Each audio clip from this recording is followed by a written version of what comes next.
Good morning, students. Today we are going to start chapter 4. And chapter 4 is squares and square roots. So, students, in this chapter we will come to know about the squares and square roots. First, let us come to know about the squares. So, square, how will you find the square? Suppose if it will be asked to you that what is the square of 2? So, to find the square of any number, what we have to do? We have to multiply the number by itself. Suppose it is asked here that what is the square of 2. So square of 2 means what I have to do? We have to multiply 2 by 2 only. We have to multiply 2 by itself only. So 2 into 2 equals to what? 4. So the square of 2 is what? 4. Suppose the square of 10. What will be the square of 10? We have to multiply 10 by itself only. So 10 into 10 equals to what? 100. So the square of 10 will be what? 100. So like this way only we have to find the square. So we have some rules are here and some important facts are given here about the square. We will come to know about them. So it is said here that a number ending in 2, 3, 7 or 8 is never a perfect square. So a number which ends with 2, 3, 7 or 8, those numbers will never be a perfect square. Perfect square is what I am telling you. So perfect square means suppose 25.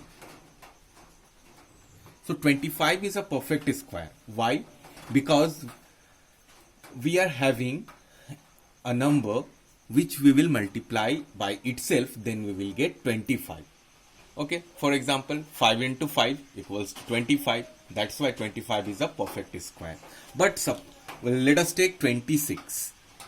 There is no any number which we will multiply by itself, then we will get 26. We are not having any such number. So 26 is not a perfect square. Now suppose 49. So 49 is a perfect square or not? So 49 is a perfect square. Why? Because we are having a number which we will when we will multiply by itself, we will get 49. So 7 is the number. 7 sevens are 49. Okay, so 49 is a perfect square. But suppose I will take 48. So there is no any number which you will multiply by itself, then you will get 48. So 48 is not a perfect square. So here the first fact is given here that any number which ends with 2, 3, 7 or 8 will be never a perfect square. Next fact is a number ending an odd number of zeros is never a perfect square. Suppose a number is here 2, 4, 3. And if the number of zeros will be odd, suppose if I'll keep 1 here, 1 0 here, then it will never be a perfect square. Suppose 2, 4, 3 and 3 zeros if I'll keep 1, 2, 3, then also it will be not a perfect square. Simply you can say that a number which ends with odd number of zeros, in that case that number is not a perfect square. Now come to the third fact. All numbers ending in an even number of zeros are not always a perfect square.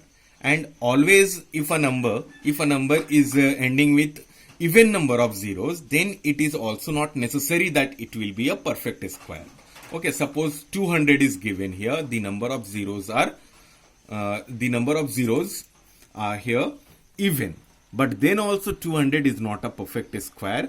But if we will take 400, number of zeros is here even, and it is a perfect square, because when you will multiply 20 into 20 if you will do, then you will get 400. So 400 is a perfect square. So squares of even numbers are always even. So whenever you will find the square of an even number, so always we will get an even number, and square of odd number are always odd. So squares of odd numbers are always odd. Suppose if I'll take 5, so square of 5 will be what? 25. So 25 is an odd number. Suppose I'll take 6. 6 is an even number, and its square is what? 6. 6 are 36. So 36 is an even number. So like this only. Square of an even number is always even, and square of an odd number is always odd. Next fact is the square of a natural number n is equal to the sum of the first n odd numbers. Okay. So suppose here it is given 1 square equals to 1, 2 square equals to 1 plus 3, which is the sum of the first two odd numbers. Okay. Now here it is 3 square. It will be 3 square will be equal to the sum of the first three odd numbers. 8. Suppose here it is 8. So 8. What will be the square of 8? So for finding the square of 8, you can also use that method also, that you will add the first 8 odd numbers. So what are the first 8 odd numbers? 1. After that 2 is an even number. Remove 2 is an even number. So you remove that. 3, it is an odd number. 3 you have to keep. 4 removed. 5 you have to keep. 6 removed. 7 you have to keep. 8 removed. 9 you have to keep. Next 10 removed. 11 you have to keep. Next 12 is removed because 12 is an odd even number. Remove that. 13 we have to keep. Next 14 is an even number. Let us remove that. Next number will be what? 15. So like this way, first 8 odd numbers are 1, 3, 5, 7, 9 plus 11 plus 13 plus 15. Okay. So after adding this, we can get the square of 8.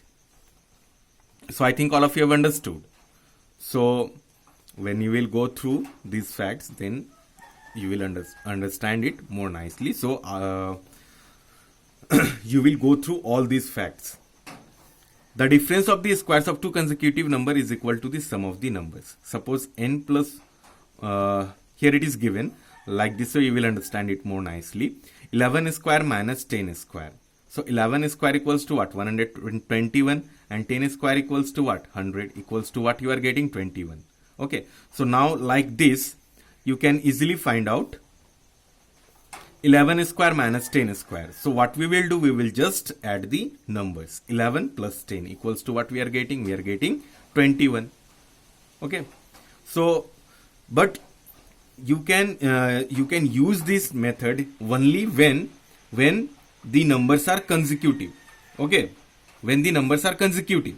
Like here 16 square minus 15 square. 16 and 15 are consecutive.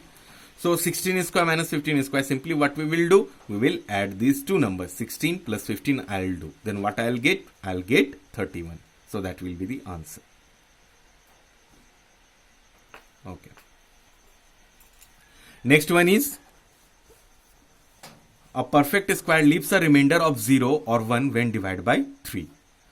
So perfect square, suppose 16 is a perfect square. 16 is a perfect square because 4 is the number which we will multiply by itself. We will get 16. So when we will divide it by 3, in that case, quotient will be what? 5, remainder will be 1.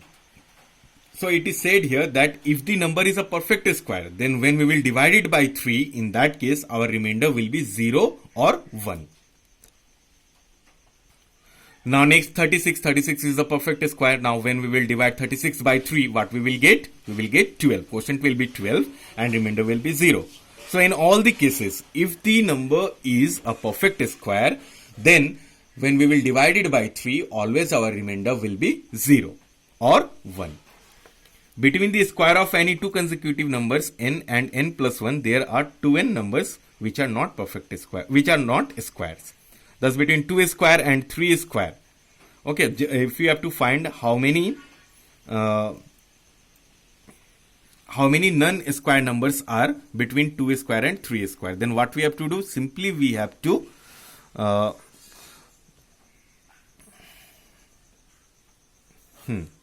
So between the squares of any two consecutive numbers n and n plus 1, there are 2n numbers which are not square. Suppose 2 square.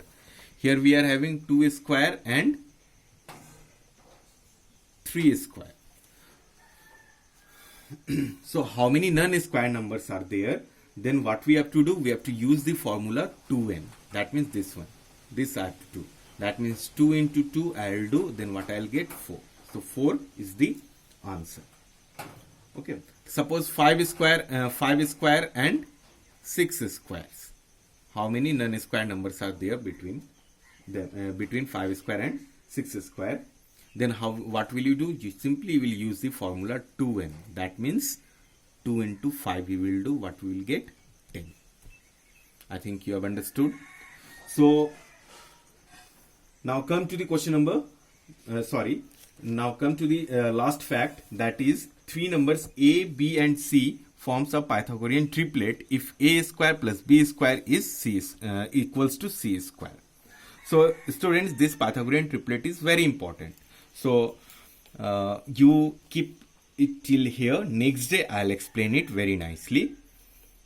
Okay. So whatever the facts today I have explained, or you have to go through all those facts, because all these facts are important, which you will need to solve the questions which you are having in ahead exercises. So you will go through all these facts. And now students, the homework which I am giving to you. So today in homework you will do page number 43, 44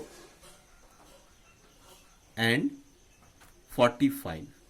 And students, wherever you will face problem in any question, if you face problem, then what will you do? You will mention your question number, mention your question in the comment box by putting the question number and exercise number also. And after that, you can also mention your question by putting the page number and the question number also. Then after that, I'll clear that question. So that's all for today, students. Next day we will go ahead. Thank you.